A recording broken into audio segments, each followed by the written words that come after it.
Qu'est-ce qu'un écosystème marin?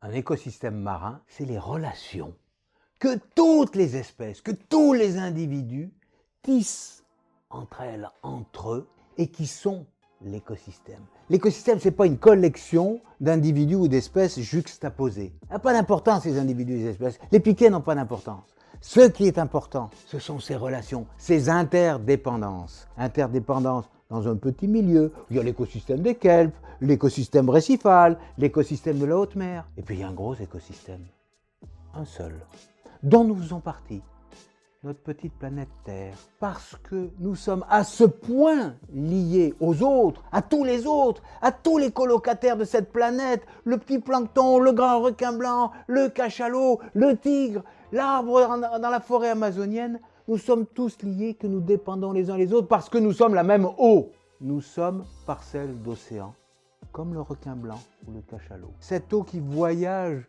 depuis l'aube de la Terre et qui nous fait nous. Et puis après, nous les humains, nous aimons bien subdiviser. Alors on va rentrer dans des petites niches. Mais encore une fois, ce n'est pas le nombre d'individus, ce n'est pas les différentes espèces en tant que collection, ce sont toutes ces interdépendances qui font que chacun ne peut pas vivre sans l'autre. Nous sommes ensemble. Voilà un écosystème, ou les écosystèmes. Qu'est-ce qu'un écosystème marin? Un écosystème marin est l'ensemble des relations que les espèces marines tissent entre elles et avec l'océan. Qu'est-ce que le plancton? Le plancton, c'est les algues, toutes petites.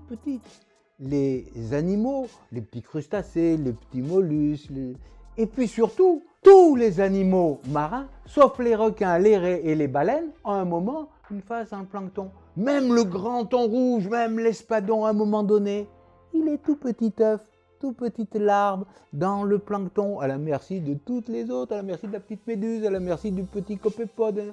C'est-à-dire que l'ensemble des organismes marins ont à un moment donné une phase où ils sont dans cet immense monde qui est celui des micro-organismes. Qu'est-ce que le plancton? C'est un ensemble formé d'algues microscopiques et d'animaux qui vont flotter dans les courants marins. De nombreux animaux marins passeront une partie de leur vie dans le plancton sous forme d'œufs ou de larves. Pourquoi le plancton est-il essentiel aux chaînes alimentaires? Dans ce plancton, on distingue du plancton qui est végétal, qui a le génie, grâce à des chloroplastes, de tirer l'énergie solaire et avec du carbone, des sels minéraux et de l'eau, de faire de la matière organique. Ces algues-là font le monde. Elles ont besoin de personne, mais nous avons besoin d'elles. Et ces petites algues microscopiques, ces petites bactéries, ce monde infinitésimal, il est brouté, utilisé par des micro-organismes qu'on ne voit même pas. Le stentor, les petits trucs dont on ne connaît même pas les noms, qu'on n'a même pas décrits, qui eux-mêmes sont mangés par des un peu plus gros, des petits crustacés, les copépodes, des petites méduses, des petits siphonopodes, et puis gros. Et tous ces organismes-là, encore une fois, qu'on ne sait décrire. On ne connaît même pas le nombre d'espèces de ces micro-organismes. Pourquoi le plancton est-il essentiel aux chaînes alimentaires? Le plancton végétal sera mangé par le plancton animal qui lui-même sera mangé par des animaux plus gros. Il est à la base des chaînes alimentaires de l'océan. Comment l'homme fragilise-t-il le plancton? En revanche, ils sont extrêmement sensibles aux variations de température de l'eau, de salinité, aux variations hydroclimatiques. Et pour la première fois dans l'histoire du monde, une espèce, alors pour le coup, nous bouleversons ce climat qui change un petit peu, température de l'eau ici, salinité de l'eau là.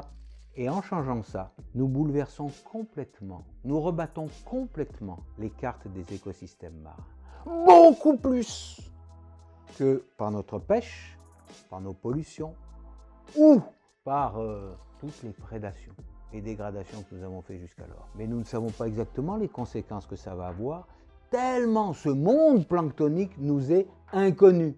Et surtout, les interactions tellement importantes qu'il y a entre les unes et les autres, fait que nous ne pouvons pas comprendre ce qui va se passer. Et j'insiste là-dessus, tout le monde marin fait partie à un moment donné du plancton, et c'est pourquoi les sardines mangent autant de thon rouge que les thons rouges mangent de sardines. Parce qu'avant d'être gros prédateur, le thon rouge, il est comme ça, et les sardines adorent les larves de thon. Comment l'homme fragilise-t-il le plancton ? L'homme bouleverse le climat de notre planète en faisant notamment varier la température ou la salinité de l'eau de mer. Cela peut alors finir par perturber le plancton et donc les écosystèmes marins.